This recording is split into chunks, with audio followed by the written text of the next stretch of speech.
Hello everyone. तो आज हम लेकर आए हैं अपनी इस प्लेटफॉर्म पर आपका अपना एजुकेशनल चैनल रीना एजुकेशन। इसमें आज हम लेके आए हैं मिल्टन के अबाउट कुछ 20 क्वेश्चंस। बहुत महत्वपूर्ण होने वाले क्वेश्चन हैं। वीडियो को बिल्कुल अंत तक देखें, सारे क्वेश्चन टिक करें और अपने भी साथ साथ हल करते जाएं, ताकि आपको खुद की तैयारी का पता लग जाए कि आप कितने पानी में हो, कितनी तैयारी है आपकी। तो बहुत महत्वपूर्ण होने वाले हैं ये क्वेश्चन, बने रहें अंत तक। बिना टाइम वेस्ट के स्टार्ट करते हैं हम आज का पहला क्वेश्चन।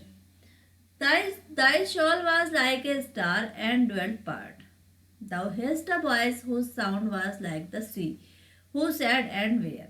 इन ये जो लाइन है ये किसने कही है और किस में कही है, किस वर्ग में कही है? तो इसका ऑप्शन नंबर ए आता है Wordsworth in sonnet on Milton. D option है Arnold in Shakespeare. C option है Coleridge in ancient morning. D option है नन ऑफ दीज। तो ये आंसर हमारा इसका ऑप्शन ए सही होता है। वर्ड्सवर्थ की सोनेट है ऑन मिल्टन या 1802, उसमें ये लाइन बोली है विलियम वर्ड्सवर्थ ने अबाउट जॉन मिल्टन के। सेकंड क्वेश्चन है yet thy heart the lowest duties on her self did lay. These lines are about Milton who shared and where।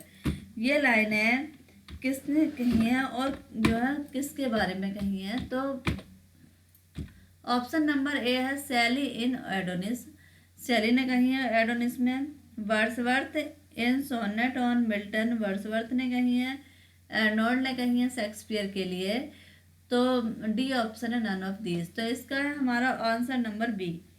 ये लाइनें भी वर्ड्सवर्थ की हैं सोनेट ऑन मिल्टन की। जो आपने पहली लाइन पढ़ी थी उसी वर्क की यही लाइनें भी हैं। थर्ड क्वेश्चन आता है Shakespeare is the poet of impulse of loves, hates, fear, jealous ambitions. They saved the man of his age. Milton is the poet of steadfast will and purpose, who moves like a god amid the fears and hopes and changing impulse of the world, regarding them as trivial momentary things that can never swerve a great soul from its course. Whose comment this? ये बहुत बड़ा सा statement है, ये किसने दिया है? तो इसका ऑप्शन है एक कॉम्पटन रिकेट, बी ऑप्शन है Oliver Elton, C option John Sampson और डी ऑप्शन लॉन्ग। तो ये स्टेटमेंट दिया है W.J. लॉन्ग ने about Milton. Option number D सही होता है हमारा। W.J. लॉन्ग ने दिया था ये मिल्टन के बारे में। फिर अगला हमारा क्वेश्चन आता है he poet out to himself be true poem that is a composition and pattern of the best and most honourable things who said. ये लाइनें किसने कही हैं? तो आंसर है ऑप्शन है इसका ए Milton, B Shelley, C Wordsworth और डी शेक्सपियर। तो इसके लिए ऑप्शन नंबर ए सही होता है मिल्टन। ये लाइन मिल्टन ने बोली है पोएम के बारे में, पोएट के बारे में। फिर नेक्स्ट आता है हमारा before one can write literature which is the expression of ideal, he must first develop in himself an ideal man and loftily ideal of frank ello।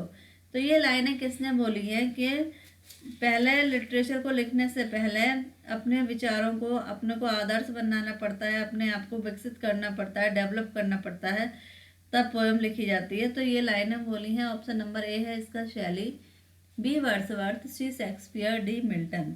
तो इसके लिए ऑप्शन नंबर डी हमारा सही होता है, मिल्टन ने ये लाइनें दी हैं। फिर अगला 6 क्वेश्चन आता है because Milton's human he must know the best in humanity.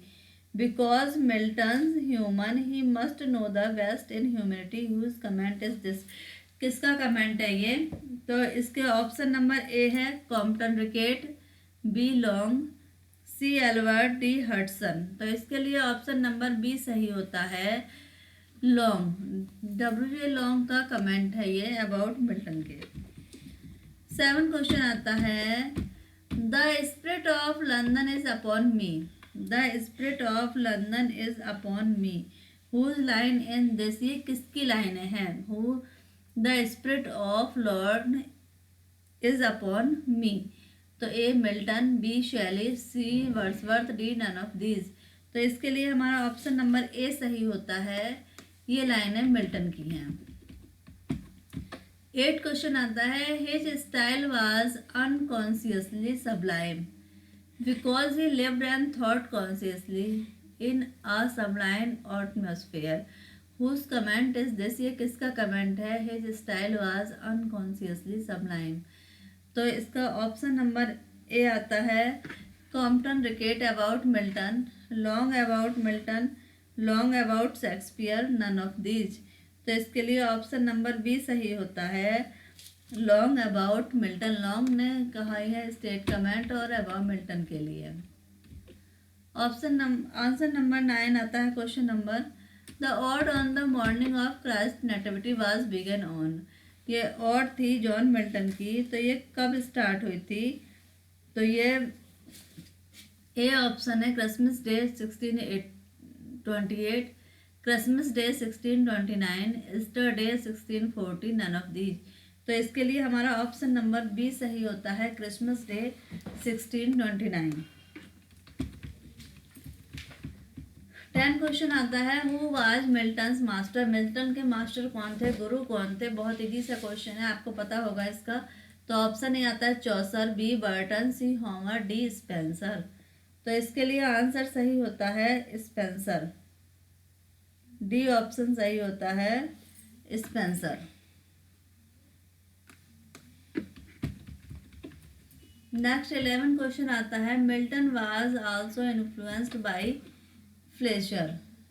Milton पर किसका, फ्लेचर का प्रभाव था, इन्फ्लुएंस था किस वर्क पर? तो ऑप्शन है द नेटिविटी, बी ऑप्शन है द क्रिएटिविटी, सी ऑप्शन है Christ victory and triumph, Christ victory and triumph, D option है नन ऑफ दीज। तो इसके लिए आंसर नंबर सी सही होता है, Christ victory and triumph. Question number 12 आता है, as ever in my great task master eye. This line is not Milton who composed on his being arrived the age of. तो ये line है, as ever in my great task master size, ये लाइनें Milton ने compose की थी और जब उनकी एज क्या थी? तो ऑप्शन ए है 23, बी ऑप्शन 24, सी 25, डी ऑप्शन है 26।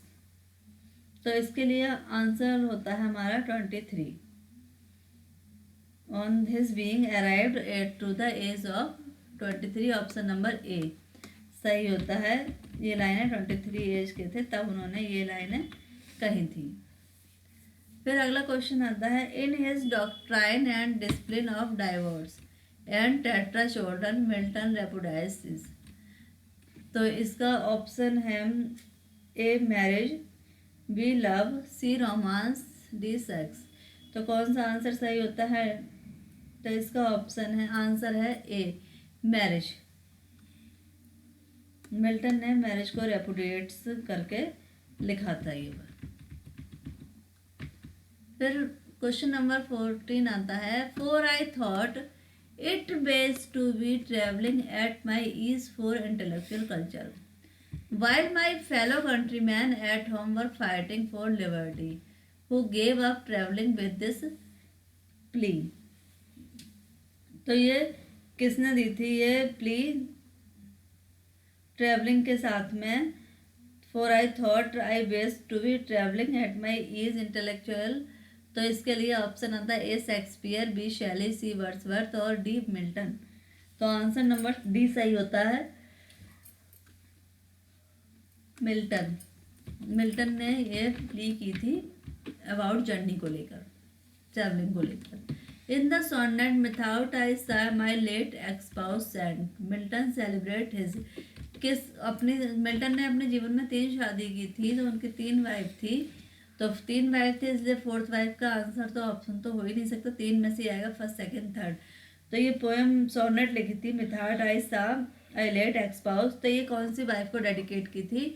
क्योंकि फर्स्ट वाइफ से उनकी क्या थी, बहुत लड़ाई चल रही थी, इसलिए उन्होंने सेकंड वाइफ को डेडिकेट की थी। आंसर होता है इसका second wife, B option. Question number 16 आता है, who commented on Milton saying this man cuts us all out and ancient too?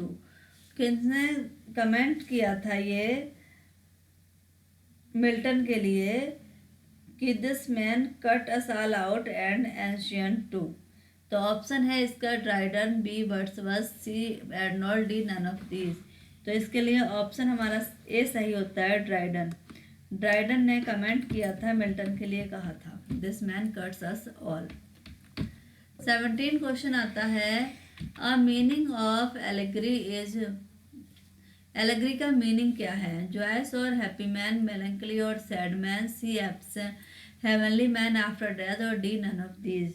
तो इसके लिए आंसर होता है ए सही, ये जॉयस और हैप्पी मैन होता है, एल एलेगरी का मतलब। 18 क्वेश्चन आता है, which poems of Milton are joyous almost Elizabethan in character? कौन सी पोएम ऑलमोस्ट क्या थी, जॉयस थी, एलिजाबेथन थी कैरेक्टर में, यानी जॉयफुल लिखी गई थी। तो इसका है A, poems written after blindness, अंधे होने के बाद, poems written during war, war के दौरान, Horton poem, none of these. तो इसके लिए आंसर नंबर सी सही होता है, हॉर्टन पोएम्स। क्वेश्चन नंबर 19 आता है, from where did England borrow the idea of the mask? From where, कहाँ से इंग्लैंड ने बोरो लिया था, आइडिया लिया था मास्क का? A Italy, B Japan, C France, D America. तो इसके लिए ऑप्शन नंबर ए सही होता है, इटली। इटली से आइडिया लिया था जॉन मिल्टन ने मास्क का। और आज का लास्ट क्वेश्चन, एरियोपेगिटी का हाइलाइट्स। एरियोपेगिटा जो जॉन मिल्टन का वर्क है 1644 में आया था, तो वो क्या हाईलाइट करता है? तो freedom of sex, B freedom of divorce, C freedom of adopt any religion, और D freedom of the press. तो इसके लिए आंसर नंबर डी सही होता है हमारा, फ्रीडम ऑफ द प्रेस, यानी प्रेस की स्वतंत्रता शो करता है, दिखाता है एरोपेगिटिया। तो फ्रेंड, आपने ये कुछ 20 क्वेश्चन अपने पूरे किए इस वीडियो में, और ये बहुत महत्वपूर्ण क्वेश्चन थे। आई होप कि आपने वीडियो को पूरा देखा होगा, और इसी तरह के क्वेश्चन पाने के लिए आप बने रहें चैनल को, वीडियो को शेयर और लाइक करें, और चैनल को सब्सक्राइब करें। मिलते हैं ऐसी ही वीडियो लेकर अपने नेक्स्ट वीडियो में ऐसे ही क्वेश्चनों के साथ। Thanks for watching.